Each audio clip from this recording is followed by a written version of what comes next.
हिंदी में यूपीएससी की तैयारी से संबंधित प्रोग्राम्स को देखने के लिए सब्सक्राइब करें study IQIAS Hindi. A very warm hearted welcome to all of you. This side is Abhinav Kumar बोरे। बच्चों, आई थिंक आप सभी को बहुत अच्छे से पता है कि यूपीएससी ने सिविल सर्विसेज के एग्जामिनेशन को नोटिफिकेशन आउट कर दिया है, यानी कि अब नोटिफिकेशन आ चुका है और फॉर्म फिलिंग स्टार्ट हो चुकी है। और उसी के साथ मैं मानकर चलता हूं कि आप सभी को एक सामान्य रूप से एक डिलेमा आपके दिमाग में क्रिएट होना स्टार्ट हो चुका है, थोड़ी सी एंग्जाइटी भी स्टार्ट हो चुकी होगी कि भाई अब एग्ज़ाम आ चुका है। नाउ वो चीज़ जिसकी तैयारी साल भर से शायद की जा रही थी, वो तैयारी, वो वॉर आप कह सकते हैं, ये शुरू होने वाली है। बट इसके साथ ही आपने कई चीज़ें, अब चूंकि आप साल भर से इस एग्जाम की तैयारी कर रहे हैं, वर्ष भर से इसकी प्रिपरेशन कर रहे हैं, तो आप सभी के दिमाग में एक चीज़ तो क्लियर है कि भाई यूपीएससी इस करंट अफेयर पर आधारित एग्जाम, मतलब कि ये करंट अफेयर पर बेस्ड एग्जाम है और इस एग्जाम में करंट अफेयर ठीक ठाक पूछा जाता है। At least main stream prima fascia में तो हम इसके बारे में ज़रूर सुनते हैं कि यूपीएससी करंट अफेयर से प्रश्न बहुत पूछता है। लेकिन मैं मानकर चलता हूँ कि आप सभी को एक छोटा सा भ्रम ज़रूर होगा कि भाई करंट अफेयर के क्वेश्चन आते हैं। दिस इज अ बिग जो है वो myth about UPSC. No doubt UPSC is based upon current affair, UPSC का examination is based upon current affair, but they don't use to ask directly from the current event. वो directly आपसे current event से प्रश्न नहीं पूछ रहा है, वो क्वेश्चन पूछता है एक्चुअली में आपके स्टैटिक पोर्शन से। आज भी यूपीएससी सिविल सर्विसेज के एग्जामिनेशन में 70%, चलिए बहुत अगर मैंने ज्यादा कह दिया तो 60%, ये जो क्वेश्चंस हैं they are perfectly belonging to the main core big 4 subjects, history, geography, polity, economics. ये 4 सब्जेक्ट अगर आपके स्ट्रांग हैं, 60% क्वेश्चन इन्हीं 4 सब्जेक्ट से आते हैं। और अगर 70% क्वेश्चन को कवर करना हो तो इसमें साइंस एंड टेक और जोड़ दीजिए। You will perfectly going to know that UPSC में 70 क्वेश्चन 5 विषय से ही आते हैं। अब प्रश्न आता है कि करंट अफेयर से क्या प्रश्न आता है फिर।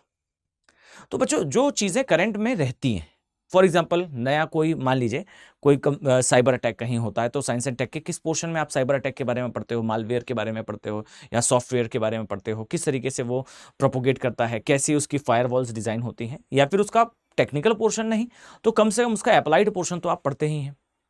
तो ये पोर्शन आपके लिए जरूरी है। फॉर एग्जाम्पल कोई स्पीशीज नई डिस्कवर हुई तो उसके बारे में आपसे क्वेश्चन पूछ सकता है। लेकिन जो स्पीशीज है, मान लीजिए कोई स्पीशीज डिस्कवर हुई जिसके बारे में हमें पता चला कि उसमें ब्रीडिंग के फेलियर्स बहुत सारे हुए हैं और पहले इसके कारण इस स्पीशी की बहुत सारी जो रेसेस हैं वो खत्म हुई थी, तो अब आपके लिए स्पीशीज, उनकी रेसेस आपके कन्वेंशनल पार्ट से जरूरी हो जाती है। कहीं कहीं जो है वो वॉल्केनिक इरप्शन हुआ, यानी कि ज्वालामुखी उद्गार हुआ, तो उस उद्गार के आधार पर आने वाली चीजें आपके लिए जरूरी है। Now this is a important section for you. तो इसका थोड़ा सा ध्यान रखें कि जो सिविल सर्विसेज है is not a exam of current affair, but it is a exam which is based on the current affair. तो जो चीजें खबरों में है उनका वो पोर्शन जो आपके सिलेबस में है उससे प्रश्न आएंगे, मतलब कि करंट अफेयर तो जरूरी है। चलिए, एक बात आपके लिए क्लियर हुई। Now the second thing is, समझिए कि अब अगर आपको ये पता है कि कोई चीज खबर में थी, उसे पढ़ लिया आपने, पर वो तो आपके कन्वेंशनल पार्ट से प्रश्न पूछ रहा है, वो क्वेश्चन आपसे कन्वेंशनल सेक्शन से पूछ रहा है। Now how to do that thing, first. Second, अगर हमने उसे कर भी लिया तो उसे रिवाइज कैसे करें। अब इसका क्वेश्चन का उत्तर समझिए, इसका आंसर समझ लिए। नाउ यू आर अंडरस्टैंड के exactly what the current affairs is and what and how to prepare that current affair. Point clear है। अब देखिए, मैं आगे जाऊं उसके पहले एक कट शॉर्ट सोल्यूशन आपको बताता हूं। नो डाउट इसमें कोई दो राय नहीं है दैट अपना रास्ता स्वयं बनाना एक दिग्गज व्यक्ति की, एक पराक्रमी व्यक्ति की, एक ऐसे व्यक्ति की जिसके पास अपना बहुत कैरेज है, फाइन, इसकी एक पहचान होती है, बहुत अच्छी बात है। लेकिन इसका भी ध्यान रखें कि बने हुए रास्ते पर चलकर किसी सक्सेसफुल प्लेस पर पहुंच जाना, या फिर आपका जो एम है वहां तक पहुंच जाना बने हुए रास्ते पर चलकर, यह ज्यादा इजियर होता है एज कंपेयर टू उस रास्ते तक या फिर उस मंजिल तक जाने के लिए रास्ता खुद बनाना। अगर रास्ता बना हुआ है तो समझदार यही है, या फिर आपकी समझ यही कहती है कि भाई बने हुए रास्ते पर चलिए जिससे आप जल्दी भी पहुंचे और निश्चित तौर पर भी पहुंचे, राइट। सो उसी तरीके से आपको दिखेगा कि भाई मान लीजिए आपको करंट अफेयर का रिवीजन करना है, तो रिवीजन आपको हर विषय का भी करना है, आपको हिस्ट्री का भी करना है, ज्योग्राफी का भी करना है, polity, economics, science and tech, art and culture से लेकर एनवायरमेंट तक माइन्यूट टॉपिक्स भी आएंगे, मैपिंग भी होगा, उसमें बजट भी होगा, आर्थिक सर्वेक्षण भी होगा, मतलब इकोनॉमिक सर्वे भी होगा। अब इन सभी चीजों का रिवीजन करने के लिए जब आप अलोनली उस चीज को परस्यू करते हो तो आपको कहीं ना कहीं फील होगा कि now this is a very tough task for me. इसका सोल्यूशन इज एसआईपी। जो भी चीजें मैं आपको अभी बताने वाला हूं कि आप किस तरीके से करंट अफेयर का रिवीजन कर सकते हो, उस तरीके से आपके पास ऑप्शन है कि आप एसआईपी क्लासेस में कट शॉर्ट जा सकते हैं। जैसे मैं अगर आपको सीधा सीधा बताऊं तो ये तीनों लैंग्वेजेस में उपलब्ध है। This is perfectly available in all 3 mediums. अगर मैं स्पष्ट तौर पर कहूं तो एक इंग्लिश मीडियम में है, यानी कि विशुद्ध रूप से इंग्लिश में पढ़ाया जाएगा। एक इंग्लिश में है, यानी कि आपको पढ़ाया इंग्लिश में जाएगा बट समझाने का जो लहजा है, जो तरीका है, वो हिंदी होगा। फाइन। और एक है विशुद्ध हिंदी मीडियम, यानी कि आपको लिखाया पढ़ाया नोट्स आदि सब कुछ हिंदी में दिया जाएगा और एक्सप्लेनेशन भी by default will be in Hindi. Fine. तो ये तीनों आपके पास मोड में अवेलेबल है। और इसका ध्यान रखेंगे कि ये जो सेक्शन है एसआईपी का, सक्सेस इन प्रीलिम्स का, इसमें माइन्यूटली इसे डिजाइन करा गया है। इसमें 4-5 ऐसे सेक्शंस हैं जो कि आप फाउंडेशन में इवन पढ़ रहे होगे तब आपको वहां पर उतना ध्यान से या फिर उतना समय देकर शायद उसके बारे में चर्चा ना की जाए। मैपिंग हो, बजट, इकोनॉमिक सर्वे से लेकर इन्वायरमेंट में species in news, places in news, ये सारी चीजें आपको अलग से इन बैचेस में, इन क्लासेस में कराई जाएंगी। ये क्लासेस पहले से स्टार्ट हो चुकी हैं लेकिन इनका फ्रेश बैच अभी स्टार्ट हो रहा है। स्पेसिफिकली अगर मैं कहूं तो अगर आप हिंदी मीडियम से हैं तो हिंदी मीडियम का जो बैच है वो अभी स्टार्ट हो रहा है, फ्रॉम टुडे। ओके, तो बिल्कुल देर ना करें। अगर आप चाहते हैं कि आप सक्सेसफुल हो, एटलीस्ट इन प्रीलिम्स आपका प्री क्वालिफाई हो, आप मेंस देने जाएं। अब ये आपके ऊपर डिपेंड करता है कि आपने अपना ऑप्शनल प्रिपेयर किया था या नहीं, आपने एथिक्स पढ़ा था नहीं, आपने आंसर राइटिंग, एसे राइटिंग ये किया था या नहीं। बट ये सब कुछ बाद की बात होगी। अब बात होगी सिर्फ प्रीलिम्स की। और अगर प्री की बात है तो उसका सोल्यूशन इज दिस। अगर आपने अभी तक प्रिपरेशन अपनी उस स्तर तक नहीं पहुंचाई है, उस लेवल तक नहीं पहुंचाई है जहां आप थोड़े कॉन्फिडेंस के साथ बिग 4 सब्जेक्ट्स के लिए ये कह सकें कि यार मैं इसके 80% क्वेश्चन सॉल्व कर पाऊंगा, देन आपके लिए एसआईपी की क्लासेस अवेलेबल है। क्लासेस आज से स्टार्ट हो रही हैं। और ये भी ध्यान रखना, आप एनरोल तो शायद 1-2 दिन बाद भी कर सकते हो, लेकिन जब क्लासेस स्टार्ट हो जाती हैं तो हर क्लास में बहुत सारा पढ़ाया जाता है और वो सब कुछ छूटता जाएगा आपका। और उसके बाद जब आप उसे कॉप अप करने की कोशिश करोगे तो डेली ऐसे भी एसआईपी की क्लासेस में, जैसे मैं एग्जांपल देता हूं आपको, आप हिस्ट्री पढ़ेंगे या ज्योग्राफी पढ़ेंगे तो ज्योग्राफी में आपको मैं शायद वहां 8 या 9 क्लास में वो सब कुछ पढ़ाने वाला हूं जो शायद मैंने 40 क्लासों में पढ़ाया था। जो चीज मैंने 100 आवर्स में पढ़ाई थी वो मैं आपको लगभग मानकर चलिए कि, और अब जैसे अगर 7 क्लास है तो मैं आपको 20 घंटे से 25 घंटे के बीच में से पढ़ा रहा हूँ। तो जो चीज मैं 100 घंटे में पढ़ाई उसे 1/4 टाइम में अगर मैं पढ़ाऊंगा तो उसमें मैं रिवाइज करा रहा हूं। तो चीजें मैं शायद उतनी बार रिपीट नहीं करूंगा, शायद मैं उन चीजों को उतना समय नहीं दूंगा जितना मैं पहले दे रहा था, क्योंकि अब तो रिवीजन चल रहा है, आप उसे दूसरी बार सुन रहे हो। तो उस केस में ना हर एक एसआईपी की जो क्लास होती है वो फुल पैक होती है with the information, with the you can से टॉपिक्स। तो आपकी अगर क्लासेस छूटती हैं तो आपको कवर करने में उसमें प्रॉब्लम होगी। तो do not waste your time. अगर आप प्रिपरेशन कर रहे हैं और 26 का प्री देने वाले हैं, आपके पास ऐसा कोई रीजन नहीं है जिससे आप ये कह सके कि मुझे एसआईपी की आवश्यकता नहीं है। There is no any you can say thought in your mind. आपके दिमाग में ऐसा कोई थॉट ना ही है, ना ही होना चाहिए कि मुझे एसआईपी की क्यों जरूरत नहीं है। आप ये कहें कि सर मेरे सेल्फ रिवीजन में समय जो है उसका खराब होगा, तो बच्चे आप क्लासेस आइए, आपको क्लासेस रिकॉर्डेड फॉर्मेट में भी मिलती हैं। आपने जो चीज़ पढ़ी, जो चीज़ समझी, उसे एक बार क्लास में एक्सपर्ट ने किस तरीके से एक्सप्लेन किया है उसके साथ आप एक गो थ्रू हो लें। प्रॉब्लम क्या है इसमें? ये वैल्यू एडिशन है और ये सक्सेसफुल होने का सही, सक्सेस को प्राप्त करने का एक सही रास्ता है। आपने जो भी पढ़ा हो, जहां से भी पढ़ा हो, उसे ठीक से रिवाइज करने का सही time is this. Don't miss this chance. Just simply by using AK life code, this is my code. आप इस कोड को लिख लीजिए अपने कॉपीज पर। जस्ट मेंशन, जब आप इसे जो है वो परस्यू करने जाते हैं, जब आप बैच को ज्वाइन करने जाते हैं, आपको जो कॉस्ट दिख रहा होगा उसमें सिग्निफिकेंट आपको डिस्काउंट मिल जाएगा just by simply using AK life code. Okay, चलिए। तो एक तो ये कट शॉर्ट स्ट्रेट पाथ आपको दिखेगा। अब एक और बात मैं आपको बताता हूं। देखिए, मान लीजिए कि आप करंट अफेयर को तैयार कर रहे हैं, आप मान लेते हैं एसआईपी का पार्ट है ही, फाइन। तो आपने जो है वो करंट को, आपने करंट अफेयर निकाला और आपने स्टार्ट कर दिया कि भाई मैंने साल भर जो है करंट अफेयर के नोट्स बनाए थे, मैंने उसका रिवीजन किया था। मैं एक बार जो है करंट अफेयर के नोट्स बना रहा था, उसके बाद रिवाइज कर रहा था। अब एक समय आ चुका है कि अब 8-9 महीने पहले जो चीज़ मैंने लिखी थी उसे दोबारा रिवाइज करूं। आप गलती कर रहे हो। जी हाँ, you are making a mistake. आपने आज से 1 साल पहले अगर करंट अफेयर का कोई नोट्स बनाया था, आपने उसे 8-9 महीने से नहीं देखा, अब आप उसे उठाकर देख रहे हो, आप अपने आप को एंजाइटी की तरफ लेकर जा रहे हो। 8-9 महीने पहले लिखी गई और एक बार रिवाइज की गई चीज आपको याद नहीं आने वाली। उसे याद करने में उतना ही समय लगेगा जितना पहली बार किसी चीज को पढ़ने पर याद करने में लगता है। तो अब आप सोचिए, इतनी सारी इंफॉर्मेशन हो चुकी है कि बिग 4 के 2 सब्जेक्ट जीतना, तो आपने एक करंट अफेयर का बुकलेट बना रखा है, 2-3 बुकलेट बन चुकी हैं, वो काम नहीं आएगा। देखो, आपने जो पढ़ा था उससे आपकी एक समझ विकसित हुई है। आपको एक काम करना चाहिए, या तो अगर आप थोड़े से जो है वो ज़्यादा एडवांस दिमाग के हैं, यानी कि आपको रिवाइज करने पर वो रिवीजन याद आ जा रहा है, मतलब साधारण सी बात है कि हो सकता है कि आप जब पढ़ रहे हो तो आपको रिवीजन में वो चीज़ें याद आ रही हों क्योंकि उनमें कंसिस्टेंसी हो। मतलब कोई इवेंट के बारे में अगर आपने नोट्स में लिख रखा था, वो इवेंट आगे कंटिन्यू हुआ, तो you have that broader sense का आइडिया अबाउट कि आपने क्या लिखा है, वहाँ कौन से फैक्ट्स हैं। Then well and good, go for that. अगर आपको जो मैंने स्टार्टिंग में कहा ये प्रॉब्लम आ रही है, तो आपको सिर्फ एक काम करना है, सीधा जाइए, गट एकदम स्ट्रेट फॉरवर्ड, ईयरली कंपाइलेशन देखिए। फाइन, जो भी आप प्रीफर कर रहे हो, क्योंकि आपको पढ़ते हुए ठीक ठाक समय हो चुका है। फाइन, जैसे स्टडी आईक्यू का अगर आप एसआईपी का कोर्स लेते हैं तो इसमें भी पूरे ईयर का जो करंट अफेयर का कंपाइलेशन है वो मिलता है। फाइन, तो आपने मान लेता हूं, मैं एग्जांपल के लिए स्टडी आईक्यू का एग्जांपल लेता हूं कि भाई स्टडी आईक्यू का करंट अफेयर का कंपाइलेशन आपने निकाला, एसआईपी का कोर्स ज्वाइन करा, आपने करंट अफेयर कंपाइलेशन निकाला और उसे डाइजेस्ट करना स्टार्ट करा। जस्ट काउंट दैट पेजेस, कितने पेजेस का करंट अफेयर कंपाइलेशन है। फॉर एग्जाम्पल, एक हिस्ट्री का है, एक ज्योग्राफी का, एक पॉलिटी का है।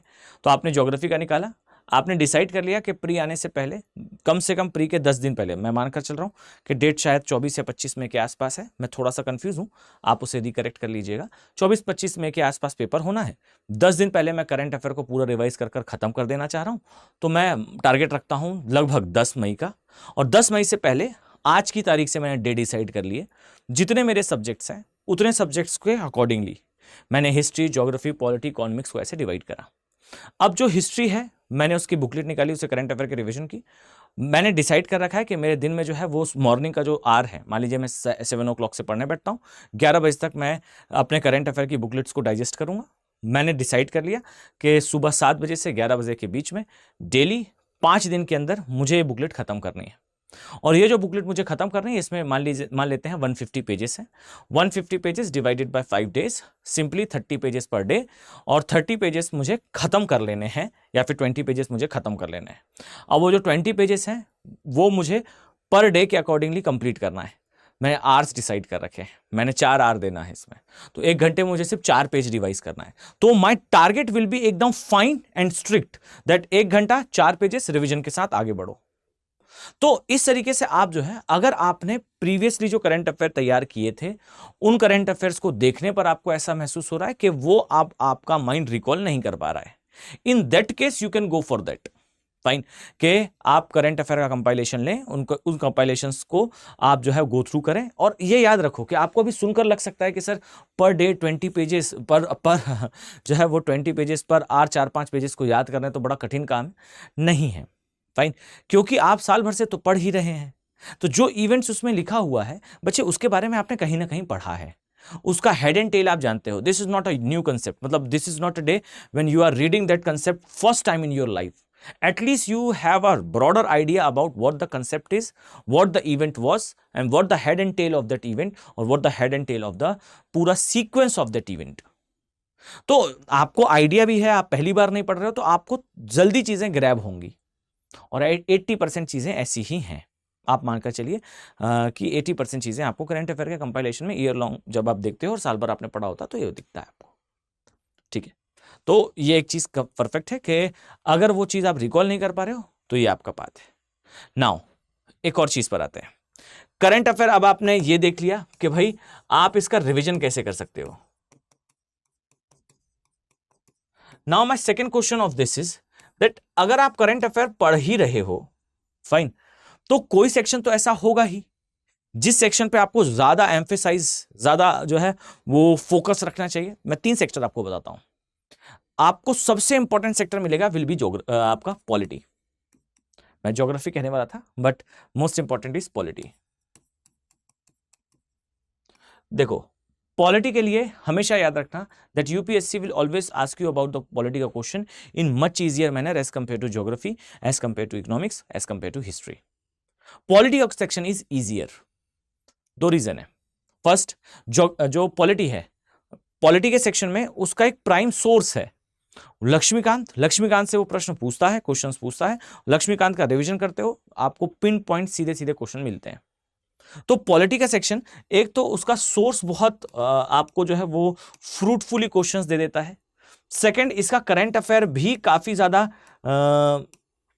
आमुख रूप से, मतलब प्राइमा फेशिया में डिस्कस करा जाता है। तो आपको इसका करंट भी बहुत आसानी से मिल जाएगा और आपको यह याद भी रखना है कि इसके करंट से भी प्रश्न आते हैं सीधे सीधे। फाइन, मान लीजिए अभी सुप्रीम कोर्ट जो है वो राइट टू प्राइवेसी के अंदर कुछ और चीजें ऐड ऑन कर दे, then it will be a current का part, it will be directly from your for your prelims का सेक्शन ऑल्सो। तो ये ध्यान रखना कि आपको करंट अफेयर का आपको सेक्शन पॉलिटी का ध्यान से प्रिपेयर करना है, इजी भी होगा, नंबर भी ज्यादा देगा। एक दूसरा सेक्शन सुनो, दूसरा सेक्शन है इन्वायरमेंट का। अब इसका ध्यान रखना कि environment is not a good subject. If you are not good in geography, it will not be a good subject. If you have a good knowledge of geography, then only environment will work for you. If not, then environment is like a big blunder for you. तो ठीक से geography revise करो। ठीक, revise करने के बाद environment के current affair की तरफ आओ। और इन्वायरमेंट का करंट अफेयर ठीक ठाक लेंथ का होता है। आप मानकर चलो कि जितना बड़ा ज्योग्राफी का करंट अफेयर का सेक्शन होता है उतना बड़ा इन्वायरमेंट का अकेला होता है। तो आपको इन्वायरमेंट के करंट अफेयर को खासा जो है इंपॉर्टेंस देना है। थर्ड इंपॉर्टेंस आपको देना है ज्योग्राफी के करंट अफेयर को। ये 3 का करंट अफेयर आप ठीक से प्रिपेयर करो। व्हाई? बिकॉज ये 3 के क्वेश्चन भी ज्यादा आते हैं, इन 3 के क्वेश्चंस में करंट अफेयर भी ज्यादा आता है। तो अगर आपने इन्हें प्रिपेयर कर लिया, if you are already prepared there you can say basics वाला सेक्शन, उनका फंडामेंटल सेक्शन आपने प्रिपेयर कर रखा है, आप अब जाकर जो है उसे करंट अफेयर को पहले रिवाइज करो, पॉलिटी का, इन्वायरमेंट का और ज्योग्राफी का। ठीक, तो इससे आपका जो ज्योग्राफी का रिवीजन है, जो आपका करंट अफेयर का रिवीजन है, ये बहुत जल्दी और बहुत सारा आपके उस समय प्रिपेयर हो जाएगा जब आपका एंथू थोड़ा अच्छा होता है। जैसे मैं नॉर्मल आपको बात बताता हूं, जब आप किसी चीज को शुरू करते हो उस समय आपका एंथू बहुत ज्यादा होता है, मतलब आपकी स्पिरिट ज्यादा अच्छी होती है, आप ज्यादा मेहनत से, आप ज्यादा समय देकर, आप ज्यादा इंटरेक्टिवली चीजों को कवर करते हो। धीरे धीरे करके इंटरेस्ट कम होने लगता है, तो वो कम होने के समय आप वो चीजें पढ़ रहे हो जो कि थोड़ा शायद कम आती है। तो वो जो लैक ऑफ यू कैन से लगन है, जिसे हम सामान्य तौर पर लगन से पढ़ना कहते हैं, जो लैक ऑफ आपका इंटेंसिटी है for the subject, it will not impact you at least in your result. Fine, it will impact आपके एकेडमिक बेसिस में, एक लूप होल क्रिएट करेगा, लेकिन वो लूप होल ऐसा होगा जिसके कारण आपके रिजल्ट में, एंड में जो रिजल्ट आता है उस पर कोई खास इंपैक्ट नहीं होगा। सो अपने दिमाग पर क्लियर रखो दैट करंट अफेयर का रिवीजन कैसे करना है। करंट अफेयर के लिए 4-5 पॉइंट्स मैंने बताया that this examination is not a examination of current affair, it is a exam which is based on the current affair. Questions still UPSC used to ask from the big 4 subject, 60% questions directly belongs that part. Thirdly, that आपको current affair का revision करना है। Revision अगर आपके self note है and your mind is capable to recall all that things, you can go for that. Fourth thing is, if things are not in a manner, जो आपने पहले देखा कि भाई पहले बनाया था वो रिवाइज कर रहा हूं, याद नहीं आ रहा है, देन उसका सोल्यूशन सिंपल सा है। आपको क्या करना है, आपको करंट अफेयर कंपाइलेशन लेना है। करंट अफेयर कंपाइलेशन में आपको सारा कुछ बुकलेट्स के फॉर्म में आपको दिख जाएगा, जैसे स्टडी IQ के आपको जो है वो SIP के कोर्स में दिखता है। आप उन बुकलेट्स को उठाएंगे, पेजेस डिवाइड करेंगे, टॉपिक डिवाइड करेंगे, डेज आवर्स डिवाइड करेंगे और उसको डाइजेस्ट करना स्टार्ट करेंगे। और कठिन बात नहीं है, अगर आपने पूरी ईमानदारी से, फाइन, परफेक्ट, मैं एक वर्ड यूज कर रहा हूं, पूरी ईमानदारी से साल भर अगर करंट अफेयर पढ़ा है, वो कंपाइलेशन आपको कठिन नहीं लगेगा। फाइन, और 1 स्टेप सोल्यूशन मैंने बता दिया कि देखो बच्चे, ऐसा कोई स्टूडेंट नहीं हो सकता जो ये आज के टाइम पे कह दे कि मेरा प्री क्वालिफाई होगा ही। आपको जरूरत है एक रिवीजन की, और मेरे अकॉर्डिंगली तो आप टाइम टेबल अभी ले लीजिए। जो क्लासेस है, आप इवनिंग टाइम पर क्लासेस देखो। फाइन, बढ़िया, आप जो है 6 बजे से क्लास देखना स्टार्ट कीजिए, 6 से 9 आप क्लास देखिए। फाइन, क्लास देखने के बाद जो क्लास में बताया गया आप सिर्फ क्लास देखो, नोट्स देखो, क्लास देखिए, नोट्स रिवाइज कीजिए, लिखने की जरूरत नहीं है, आपके नोट्स रखिए, क्लास में टॉपिक बताया जाएगा, उस टॉपिक से अपने नोट्स को मैच करते हुए अपना रिवीजन स्टार्ट करो। साइड में दूसरे टैब पर टेस्ट सीरीज खोलकर रखो, क्लास खत्म, टेस्ट स्टार्ट, और रियल टाइम आपको पता चलेगा कि आपकी तैयारी किस लेवल पर है। बढ़िया सेक्शन है। आप अगर मुझसे पूछें तो स्टडी आईक्यू के जो फाउंडेशन कोर्सेज हैं उसमें एसआईपी का कोर्स इंक्लूडेड होता है। इस कोर्स में बहुत सारे ऐसे डायमेंशन जैसे मेंस रेसिडेंशियल प्रोग्राम हो या प्रीलिम्स का रेसिडेंशियल प्रोग्राम हो, जहां फूड, स्टे, लॉन्ड्री, वाईफाई सब कुछ फ्री होता है स्टूडेंट के लिए। फी भी रिटर्न कर दी जाती है, मतलब जो फीस आप देते हैं जब फाउंडेशन बैचेस का पार्ट होते हैं वो तक रिटर्न कर दी जाती है।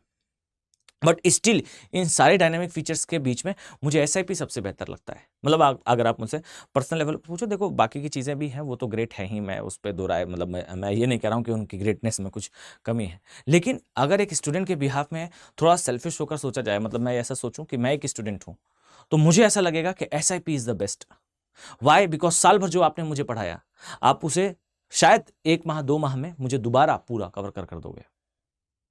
तो this is a good thing. आप कोशिश करिए कि एसआईपी की क्लासेस में आप ज़रूर आएँ, आपके आने वाले समय को ये बेहतर बनाएगा। कम से कम आपके 20-25 दिन या आने वाले जो 2-2.5 महीने हैं ये आपके सही से गुजरेंगे। मतलब ऐसा फील होगा आपको कि yes you are doing something, you are doing a path जहाँ से आपका सक्सेस आपको मिल सकता है।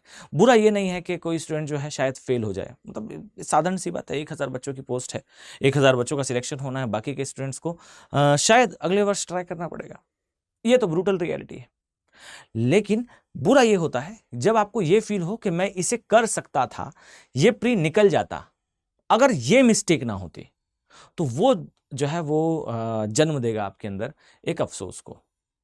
वो ना हो, मैं पेपर देने जाऊं, पेपर देने के बाद मुझे एक प्राउड फील हो रहा हो, भाई मैं पास हो रहा हूं या फेल हो रहा हूं ये कोई और चीज़ है, लेकिन मैं ये बात फील कर रहा हूं दैट मैंने अपना 100% दिया, मैंने आज के दिन अपना सबसे अच्छा प्रदर्शन किया है, मैंने अपना सबसे अच्छा परफॉर्मेंस दिया है। So this SIP will be work like a thing जो आपके अंदर से आपको बेहतर कर निकालेगी।